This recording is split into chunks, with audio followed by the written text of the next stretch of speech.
All right, everybody, Sabir here from InStyle Pro. We are in Commonwealth Proper's first ready-to-wear location in Suburban Square, just outside of downtown Philadelphia, and this is in store.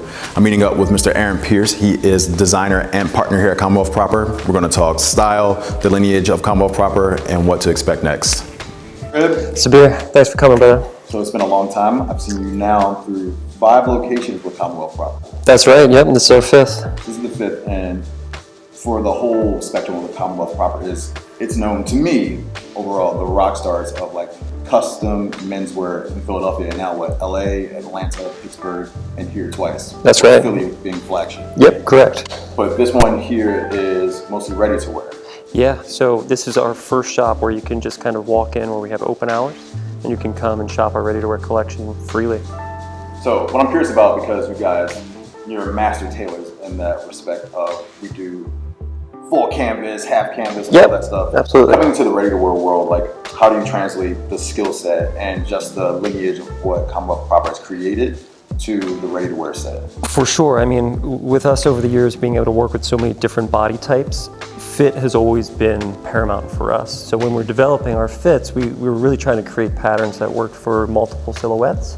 That's the tough part about ready-to-wear. When you're doing custom, you're creating a silhouette for one body. Right. Yeah, so here, the hardest thing, and I think what took the most time for the team, was figuring out what fits work best.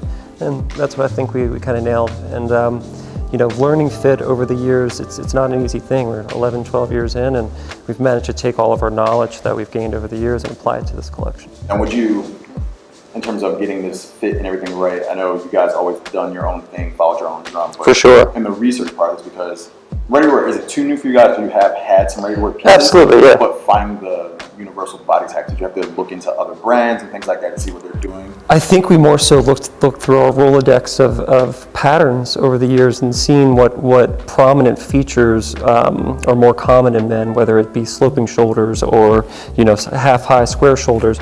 And we kind of from there started building. Of course, we always have our favorite garments, right, whether it's, you know, 5 years old, 25 years old, from it, and we always try to take inspiration from that stuff. But generally speaking, we've had a good backlog of clients with so many different fits that we just look there. I'm going into ready-to-wear, where there's some pieces that you knew, like, all right, this is Commonwealth Proper. We do things that are very like functional. For sure. What were like some of the pieces you knew you needed to add to ready-to-wear to, one, fit the market, because now we're in the pandemic, so absolutely ready-to-wear, but you also think Commonwealth Proper. So for me, I would be like, oh, you're probably going to have a bunch of blazers and for sure suits, like ready-to-wear suits, yeah. But that's not the case. No, we actually went a little bit different. So we have a hoodie, which is really, really awesome. I'm sure. Is there cashmere in the hoodie? There actually isn't cashmere in the hoodie. See, and that's another thing, is that we're trying to make this stuff a little bit more kind of approachable for whether it's gifting or for buying.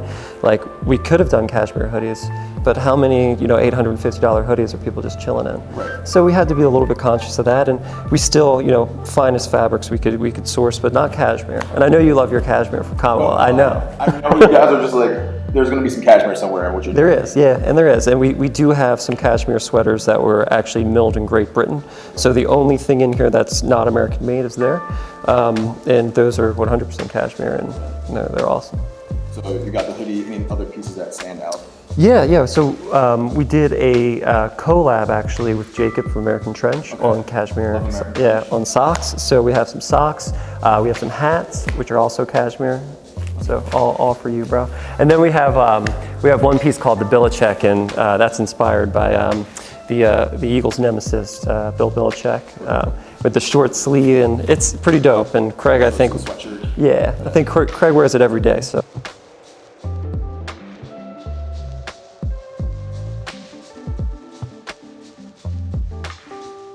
So you mentioned that you have the one piece that's made in Great Britain, but most of your stuff is made in America. That's throughout correct. The complete heritage of Commonwealth Proper. From the beginning. Why is made in America so important? I mean, it's always been really important. I think when we first started, obviously, it was more so, we started, 2008 to 2010, we were in a recession, we wanted to keep business here and, supply our fellow countrymen with jobs.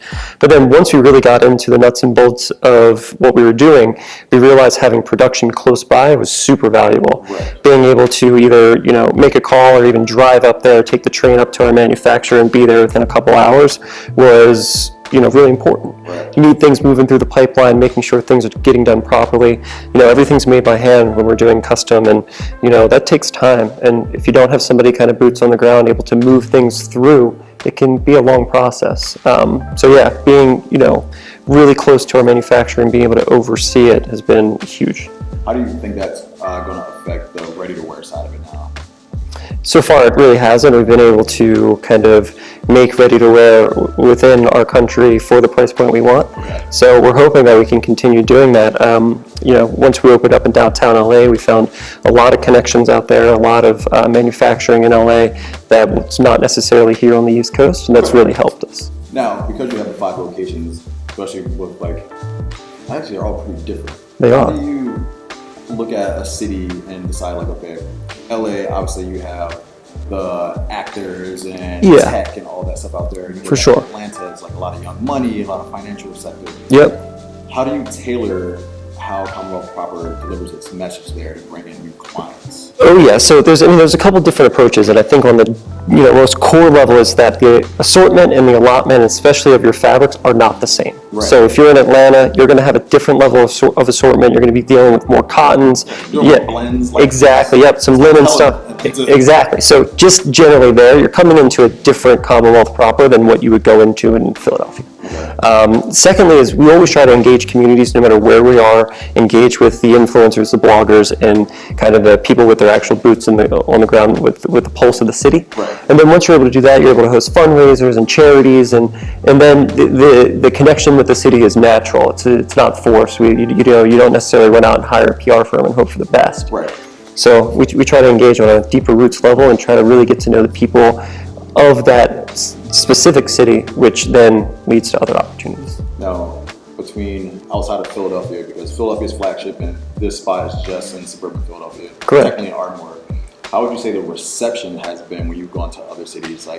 Because some people might have known Commonwealth Proper because... Yeah, I was going to say the reception is typically crickets. It takes it takes time, and I wouldn't necessarily say crickets, but every new city we open up in, we're building at least something from scratch. Right. Because the menswear game now, I say since 2012, Yep. has become such a saturated thing, especially with For a lot sure. of retailers out there. People can say, Correct. I go to brand X and get a suit or whatever.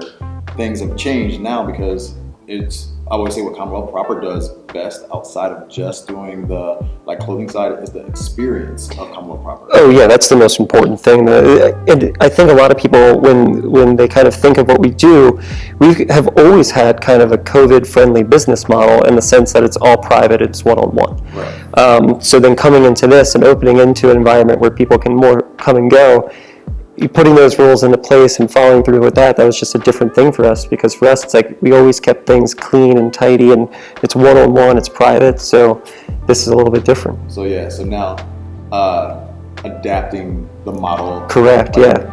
What do you say you think might be the biggest challenge for you guys, or just learning curve, not a real challenge? It's always just the limiting of people in. So for us, we try to keep 2 people here purely so that if somebody walks in, then somebody can greet them at the door and kind of keep them there. Well, it's still almost private in the sense of how it's shown, and that's just because it's the nature of the world we're living in. Yeah. I was curious too. So when you look at being in Suburban Square, there are some of the mom and pop shops, but a lot of the retail here are bigger brands. For sure. How do you feel, or why do you think it made sense to have a Commonwealth Proper ready-to-wear shop in this type of space? Well, it made sense for us for a few reasons. Is one, we wanted a retail-focused, ready-to-wear shop, and when we found the space, it was of course, this is where it should be. So that right off the bat, this fit a need for the brand and a vision for the brand that we've wanted to do for a while. Secondly, it's positioning ourselves amongst these other retailers Shake Shack's opening up next door. We got Urban Out. It's exposing us to a demographic that might not otherwise know us. Living second floor downtown in the cut rent house. This is giving a different demographic that may not have, maybe if they've heard of us, they definitely haven't come into our shop. I've never seen a garment in person. Correct, yeah, a chance for them to come in and really check it out. So that was another great opportunity that we were like, yeah, let's do this. And then also Suburban Square has been so great, the management group there, about getting us in. You could tell that they care about what businesses are coming into this area as they're building it out, and they made us feel very wanted. Did you ever think, in the grand scheme of Commonwealth Proper, that you'd be in suburban Philly? Because like I think Proper is like a very much urban. It is, center. yes. I think if you would have asked Craig and I 10 years ago, we'd have probably said no. But if you've asked Craig and I 5 years ago, we probably would have said yes, because we noticed that our clientele, while they are mostly, downtown, it started expanding to the suburbs pretty quickly. So I think 5 years ago, if you've asked the same question, we said, yeah, we could see that. Well, here we are. There you go. Yeah. It's interesting just looking at it, because like when I first mentioned, Commonwealth Proper to me is very much that like edgy rock star version For sure. of menswear, but it's still very traditional. Yeah. But you have an aesthetic, or you've created an image. I would say our brand image is definitely that: tattoos, rock and roll. Like, it's always been what we've been. But the studio itself is still traditional. Correct, yeah. So I wouldn't necessarily call us a heritage brand by any, but we do things the old way. Right. Our fits are modern, they're sleek. So it's always been like a little juxtaposition for what our brand represents and who we are, and then the product on the back end. Yeah. That's, I think, intrigued people. Yeah, I think that's one of the things, especially going to the flagship location. Yep. When you see the outfit of the space itself, Yep. it's a complete opposite of this. Black walls, Black walls, the hard wood, all that yep, stuff. absolutely. So I feel like this was the complete flip, because it's more inviting to like a person off the street. Correct, and we, Craig and I, we love our, black and our darks, even our old, of course. And in the first shop was the same. It was, had that deep, almost ox blood walls. Right. Yeah, so we are known for that aesthetic, the brand, over the years, but we love this too, doing something bright and It open. feels good. It feels great, yeah. Because the clothes themselves lend to being seen this way. Yep. It actually makes you see the clothes differently. Yep. That's totally true. Going back to the mostly black thing, you'll find almost the staff is always on all black. Yeah. That's a Vanessa rule. She gives us one color a season. This fall we're allowed olive. Okay. So black and olive, that's all we got. So you'll see us in a lot of black. I like that you have like the strictness to it. Oh, of course. It signifies what the hell you're doing. Yeah, well, it has to, and I think for us it's like we get to set the rules, but we like that there are rules, Right. and then we always work within it, and we always like come in on certain days, and if we're both popping that color on the same day, we're like yeah, We're on a team. yeah, exactly. So we love that, but that doesn't necessarily pinhole us into our ready-to-wear design. As you'll see, there's colors and there's earth tone and there's There's red in here. So that's which we know I everyone's. do that though, because I know in the past, because like if you go on, so I'm gonna talk to the camera for a second. I've known these guys for I guess a decade now, and I've seen in terms of your suits, like you may have done some suits in like color, Yeah. but now the suit range you really care black, navy blue, and some grays and charcoal. Absolutely, yep. But you wouldn't see we might see now maybe an oxblood suit. Would you do that? Oh, you will, yeah. So our You have patterns. our sample game, we've had I know that you like the one, what was it? I think it was fall winter last year, with the black with the red window pane. It's real bold. Yeah, so we do pop it in there. I think historically, I don't think anyone would look at the collections and go, oh, they're just popping color left and right. That's totally true. No, and I don't think you should. And we don't. And when it came to ready-to-wear, we realized that, especially mixing accessories and stuff like that, having a little fun with color, like the red dash jacket over there, it's there because it's less of a timeless piece. It's more of a versatile piece that's worn on that you can pop a color, boom, boom, boom. Or when you're doing custom bespoke jackets, if you're doing them bright red, it's limiting in your ability to wear it, and you're spending $3,000-$4,000 on a bespoke piece. Like a custom or a bespoke piece, that fit. Oh. It always is eye-catching. For sure. You catch every week that person in that red suit jacket. It's going to catch on. It's Yeah. like, okay. So that definitely lent us more freedom to have fun with color, because we're like, oh, this isn't going to be a $4,500 lower piano jacket. It's going to be $295. Yeah. So boom. It makes sense. So Yeah. it looks like now with having ready to wear, you can actually have a little bit more fun, even though you weren't, For sure. weren't Yeah. having fun. Is there something that you're looking forward to? Because I know you're on the design end. So this here is actually one of my favorite pieces. Overshirt? a jacket? Yeah, so it's a jacket, but it's made with shoulder Swiss tech fabric. So it's water resistant, 4-way stretch, bacteria resistant. You can pretty much just beat the hell out of I love it. the collar. So I've been looking at the collar of Yeah. the jacket. I didn't know it was yours. I should have assumed. Oh, well, I mean, we are going to be doing these custom. So we did these ready to wear in navy, black, and in gray, but we'll also do. No olive? Oh, no, that's where I'm going. So we're going to do a full custom one. I'm making it for myself and a black olive turn, Okay. plaid. So look out for that. It's coming. Yeah. But I'm very excited for this. We introduced it this season, and we do ready to wear in custom versions, so you can go ham. And this silhouette is awesome. I really like it. Now, I'm curious, with the COVID era and things being up in the air in terms of opening new spaces, Yep. I'm hoping this goes well, obviously, but if you do see success from this, Yeah, it's definitely something to think about moving forward. Yeah. Absolutely. I think we've always envisioned the brand kind of being able to offer something like this, and if our clientele responds to it and new clients are picking up on it, then of course we could do more of these. now, are you seeing anywhere that people are going to start to adopt this model? Because like there are the Yeah, boutique, for sure. custom places in Philly. Yeah. And some of them do ready to wear, some don't. But to have such an aggressive ready to wear foothold, I think it's important. I think it's a little bit, yeah, it's definitely like, before it's been very black and white in the sense that this is either a custom house where you come and get custom garments, or this is a ready-to-wear house, but no one's really been good at both. No. If someone was known for ready-to-wear and they had like a made-to-measure spot in the back, it probably sucked. Yeah. And then if you went to a master tailor who's going to create you a sick garment, they're typically not spending their time creating ready-to-wear, so it's not even an option. So yeah, I'm not exactly sure what the other shops and people within our field are thinking in terms of, this idea, but we should try it. I mean, yeah. It's so funny, like as you look at people's advertising and things like that, and obviously being in the Philadelphia scene, Yeah. I've watched it for the last decade. For sure. Where certain brands will bite other brands hard Yep. or lightly bite. Yeah, I mean, I think In terms of concepts, not concepts. just like product, Yeah, concepts. know what I'm going to say. I'm going to be very pro Philly here, because I am very pro Philly. It's that most of the community of creators in Philly know each other, and we will gladly share. Oh, yeah. That's what I mean. That's like, so I if talk about like a concept, not just like this space. Yeah, But, yeah. Like, sometimes people see the swag and want to eat the Oh, product. of course. Like, yo, Correct. look at this. They got people on motorcycles. They're working with these skateboarders or and yeah. I see like the translation elsewhere. I'm like, that's a hard bite. I think that it's hard for any one person not to be influenced by other people you think are cool and you like. So I think some of it probably is subconscious. Right. It's just It just is what it is. And because most of us roll together and are very cool with each other, it can almost feel natural.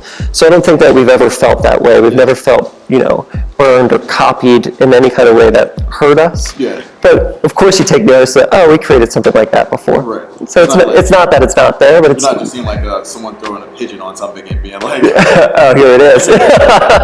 No, none of that. And yeah, again, we're so pro Philly that somebody wants to copy us. That's good though, because like I have like being in the community too. Like I've seen so many brands do similar things, but also support the other course, brands. yeah. Like, all like what a rising tide. Get at it, bro. Yeah, that's how we feel. Like when we were first starting this, we were just straight up hustlers. Like we just got out there and did everything we could to build a brand, and we know what that's like. Yeah. So get out there and do it, bro. So being 11 years. in 11 now, years, yeah.